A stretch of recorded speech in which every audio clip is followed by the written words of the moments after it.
வணக்கம். அன்பார்ந்த குரு ஜோதிட நேயர்களுக்கு உங்கள் ஜோதிடர் ஜேஎம்எஸ் சந்திரமௌலியின் பதிவு.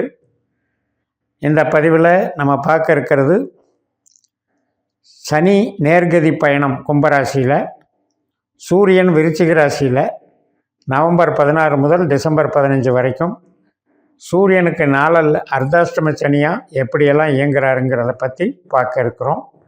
12 லக்னத்திற்கான பதிவுகள் தனித்தனியாக நம்ம பார்க்கலாங்க. இந்த பதிவில் கும்ப லக்னத்திற்கு பலன்கள் பார்க்குறோம். விருச்சிக மாதம்னு சொல்லக்கூடிய நவம்பர் 16 டிசம்பர் 15 வரைக்கும், அதாவது தமிழில் ஐப்பசி மாதம்னு சொல்லுவோம். அந்த சூரியனுடைய 30 நாட்களில் இப்போ நம்ம வக்கரகதியிலிருந்து நேர்கதியில் போயிட்டுருக்கிற சனி பகவான் சூரியனுக்கு 4ஆம் இடத்துல இருக்கிறதுனால அது சார்ந்த பலன்களை நம்ம இதில் ஆய்வு செய்கிறோம். இப்போ நம்ம கும்ப லக்னத்தில் தான் சனி இருக்கார். ராகுனுடைய நட்சத்திரத்தில் இருக்கார். ராகு நமக்கு 2ஆம் இடத்துல மீன ராசியில் இருக்கார். சனியினுடைய நட்சத்திரத்தில் சார பரிவர்த்தனையில் இருக்கார். அப்போ ராகு இருக்கிற 2ஆம் இடம்ங்கிறது நமக்கு பணவரவை குறிக்குது, குடும்பத்தை குறிக்குது, சேமிப்பை குறிக்குது. உத்தியோகம் தொழில் சார்ந்து எந்த விதத்துலையெல்லாம் நமக்கு 2ஆம் இடம்ங்கிறது நமக்கு டெவலப் பண்ணுன்றதை குறிக்குது. நம்ம பேச்சை கூட குறிக்குது. அந்த மாதிரி சனி மாதிரி அவர் செயல்படுறாருன்னா அந்த 2ஆம் இடத்துக்கு அந்த சனி சாதகமாக இல்லை. ஆனாலும் பரிவர்த்தனை ஓரளவுக்கு கட்டுப்படுத்தி கொண்டு போகும். அதாவது பண சேமிப்பை பார்த்துக்குது. அதே மாதிரி தான் 6ஆம் வீட்டில் செவ்வாய் இருக்கார். இப்போ நமக்கு செவ்வாய் கிரகத்தினுடைய திசையோ புத்தியோ அந்தரமோ சூட்சமோ நடந்தால் அந்த செவ்வாய் இருக்கிற இடத்துக்கு அவர் நல்லது பண்ண மாட்டார். அப்போ தான் அந்த செவ்வாய் பலன் தருவார். நமக்கு அந்த திசையோ புத்தியோ அந்தரமாக நடக்குதான்னு நீங்கள் பார்த்துட்டு கோச்சாரத்துக்கு போகணும். அப்போ கடகராசிக்கு தன்மைகளை அவர் சனி தடுக்கிறாருன்னு புரிஞ்சுக்கணும். நமக்கு கடகராசி என்ன இடம்? வேலை, நம்ம பார்க்குற சர்வீஸு, அதே மாதிரி கடன், எதிரி, வழக்கு, இத்தனையும் குறிக்குது. நோய் எல்லாத்தையும் குறிக்குது. அப்போ அதுக்கு சாதகமாக இல்லைங்கிறது நல்ல விஷயந்தான். ஆனால் வேலை போச்சுன்னா நமக்கு நல்லது இல்லையா? அப்போ வேலைக்கு போகிறதுக்கு, வேலை பிரேக் ஆகிறதுக்கோ, வேலையில் திடீர்னு நம்ம வேணான்னு சொல்லி உதற சொல்லிட்டு போகிறதுக்கோ இந்த செவ்வாய்ங்கிறது ஒரு குறியீடாக இருக்கார். அந்த காலகட்டத்தில் நமக்கு அந்த தசாபுத்தி அந்தரம் நடந்தால் வேலை போகிறதுக்கு வாய்ப்பு இருக்குது. அதே மாதிரி தான் நமக்கு 10ஆம் இடத்துல சூரியன் வர்றார். சூரியன் 3 நட்சத்திரத்தை பாஸ் பண்ணுறாரு. 16ஆம் தேதியிலேருந்து 19ஆம் தேதி வரைக்கும் குரு மாதிரி செயல்படுறாரு. அப்போ பிரச்சனையே கிடையாது. 19ஆம் தேதியிலிருந்து டிசம்பர் 2ஆம் தேதி வரைக்கும் சனி மாதிரி செயல்படுறாரு. அப்போ தான் அந்த சொந்த தொழில் பண்ணுறவங்களுக்கு அது ஒரு டிஸ்டர்ப் பண்ணும். அதே மாதிரி ப்ரமோஷனுக்கு எதிர்பார்த்துட்டு இருந்தது திடீர்னு கட் ஆகிற மாதிரியான சூழல் ஏற்படுறது, ஒரு கௌரவம் பாதிக்கப்படுறது, ஒரு அதிருப்தி ஏற்படுத்துறதெல்லாம் அது நடக்கும். அதுக்கப்புறம் டிசம்பர் 2க்கு அப்புறம் டிசம்பர் 15 வரைக்கும் அவர் புதனுடைய நட்சத்திரத்தில் போகிறாரு. அப்போ புதனுடைய நட்சத்திரம் அப்படின்னு பார்க்கும்போது அது ஓரளவுக்கு இந்த தொழில் பாவத்துக்கு சப்போர்ட்டாக போகும். அப்போ மெயினாக அந்த 13 நாள் ரொம்ப கான்சன்ட்ரேட் பண்ணிக்கணும் தொழிலை பொறுத்த வரைக்கும். அப்போ நமக்கு திசா புத்தி அந்தரத்தை வச்சு தான் இதெல்லாம் பார்க்கணுமோ இல்லையா? எடுத்தவுடனே எல்லாருக்கும் இப்படியே நடந்துடாது. இப்போ நமக்கு கேள்விகள், பல கேள்விகள் இருக்கும். ஒவ்வொருத்தருக்கும் ஒவ்வொரு கேள்விகள் இருக்கும். ஒருத்தர் வேலையை விடணுன்னே கேள்வி கேட்பார். ஒருத்தர் வேலையில் மாற்று வேலை வேணும்னு கேட்பார். ஒருத்தர் சொந்தமாக தொழில் ஆரம்பிக்கணும்னு கேட்பார். ஒருத்தர் வீடு கட்டுறேன்னு கேட்பார். பல கேள்விகள் ஒவ்வொருத்தருக்கும் இருக்குது. அப்போ அந்த கேள்விகளுக்கான பதில்களை நமக்கு அந்த பாவங்கள் தான் காட்டும். அதுக்கு தான் இந்த 360 டிகிரியில் இந்த நட்சத்திரம் நமக்கு விதி கொடுப்பனையாக அமைச்சு வச்சுருக்கு. அதை நம்ம பாவத்தை புரிஞ்சுக்கிறதுக்கு தான் இந்த advanced astrology system, Bhaskara astrology நமக்கு உதவுது. அப்போ பாவம் என்ன அப்படின்னா நம்ம கேள்விக்கு அதை தான் பதில் சொல்லும். இப்போ நமக்கு ஆரோக்கியம் அப்படின்னு எடுத்துட்டிங்கன்னா, ஒரு நோய் திடீரென்று ஏற்படுது அப்படின்னு எடுத்துட்டிங்கன்னா நம்மளுக்கு திசாபுத்தி அந்தரத்தினுடைய ஒரு பாதிப்பு இல்லாமல் இங்கே ஏற்படாது. வெறும் கோச்சாரத்தில் மட்டும் நமக்கு ஏற்படாது. அந்த திசாபுத்தி அந்தரத்தில் கனெக்டிவிட்டி கோச்சாரம் இருக்கிறதுனால தான் ஏற்படும்.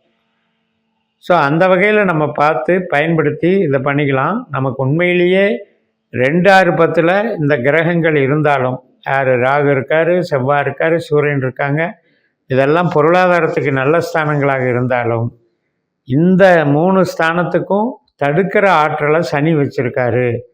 இந்த 3னுடைய தன்மைகளை அவர் கேன்சல் பண்ணுறாரு. அப்போ இந்த 1 மாதத்துக்கு பொருளாதாரம் சார்ந்த விஷயத்துலேயும், உத்தியோகத்துலேயும், ப்ரமோஷன் விஷயத்துலேயும், சொந்த தொழிலில் ஈடுபடுறதுலையும் கவனமாக இருக்கணும். அதாவது தொழிலை கெடுக்காது, ஆனால் தொழிலில் வளர்ச்சியை தடுக்கும். அந்த வகையில் புரிஞ்சுக்கிட்டு நம்ம அதை ஃபாலோ பண்ணிக்க வேண்டியதுதான். நமக்கு ஜென்ரலாகவே நமக்கு சனி பணம் கொடுக்குறவர், உத்தியோகம் கொடுக்குறவர், தொழில் கொடுக்குறவர். ஆனால் இப்போ அவர் அந்த ஸ்தானத்துக்கு பாசிட்டிவான நிலைமையில் அவர் இல்லை. அதை புரிஞ்சுக்கிட்டாலே நமக்கு நன்மைகள் நமக்கு தெரிஞ்சிடும், பக்குவமாக நடந்துக்கலாம். அதனால் இந்த டைமில் பார்த்து நம்ம பணம் இன்வெஸ்ட் பண்ணுறது, புதுசாக எதையாவது நம்பி நம்ம அந்த லைனுக்கு போகிறது, மாறுறது, இதெல்லாம் தேவையில்லாதது. அதை அவாய்ட் பண்ணிக்கணும்.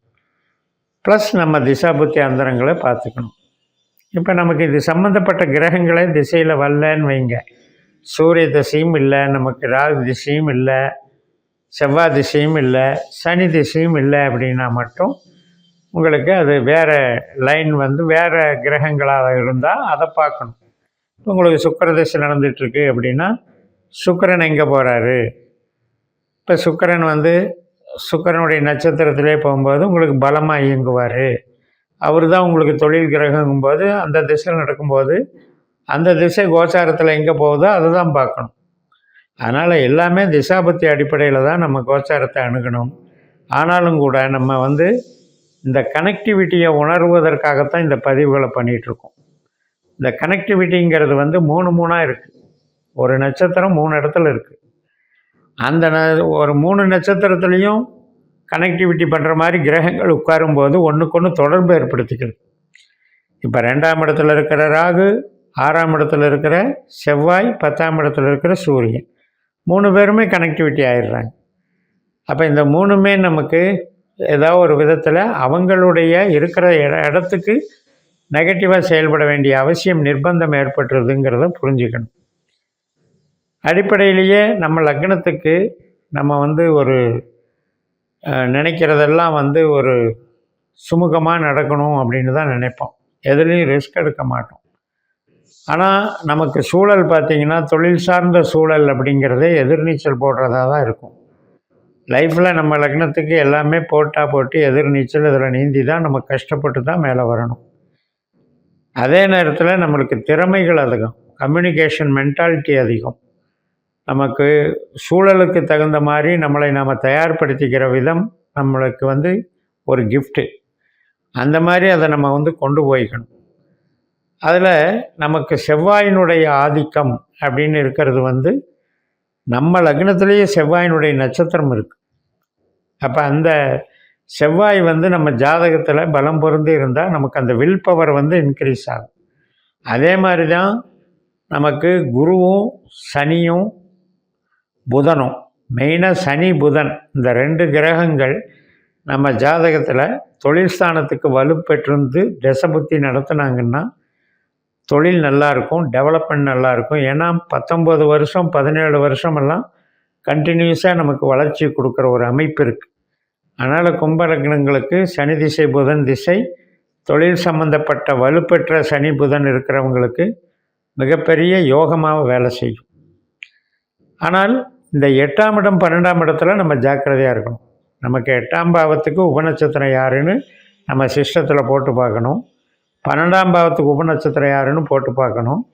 அந்த கிரகத்தினுடைய திசாபுத்தி அந்தரங்க சூட்சுமங்களில் நமக்கு பாதிப்புகள் ஏற்படுங்கிறதையும், அதே மாதிரி நல்ல கிரகங்கள் இந்த 8, 12 பாவ கிரகங்களோடு தொடர்புகள் வச்சுக்கிட்டாலும் அந்த திசாபுத்தி அந்தரங்களில் நம்மளுக்கு இரக்கத்தை சந்திக்க வேண்டும், இழப்புகளை சந்திக்க வேண்டும்ங்கிறத தான் நம்ம ஜோதிடம் உணர்த்துது.